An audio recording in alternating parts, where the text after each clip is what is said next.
ஹெல்த்தியான ராகி பன்னீர் சப்பாத்தி செய்யலாமா? வாங்க எப்படி செய்யுதுன்னு பார்க்கலாம். நான் இங்கே வந்து ராகி மாவு பிசைஞ்சு வச்சுருக்கேன் சப்பாத்திக்காக, கேழ்வரகு மாவு. இங்கே நான் ஹோம்மேட் பன்னீர் எடுத்து வச்சுருக்கேன். இப்போ இதை துருவி எடுத்துக்கலாம். ஒரு பாத்திரத்தில் 2 கேரட் எடுத்து நான் பொடியாக கட் பண்ணி வச்சுருக்கேன், அதை சேர்த்துக்கலாம். இது கூடவே பெரிய வெங்காயம் 1 பொடியாக கட் பண்ணது, அதையும் சேர்த்துக்கலாம். பச்சை மிளகாய் 1, கொத்தமல்லி இலை. மெயினாக சேர்க்கக்கூடிய பொருள் பன்னீர். நான் 1 கப் வந்து துருவி எடுத்து வச்சுருக்கேன், அதையும் சேர்த்துக்கலாம். மிளகாய்த்தூள் 1 டீஸ்பூன், கரம் மசாலா 1/2 டீஸ்பூன், மல்லித்தூள் 1/2 டீஸ்பூன், உப்பு 1 டீஸ்பூன்.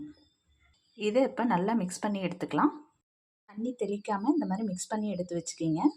ராகி மாவை எடுத்து இந்த மாதிரி சப்பாத்தி கட்டையில் தேய்ச்சிக்கிங்க.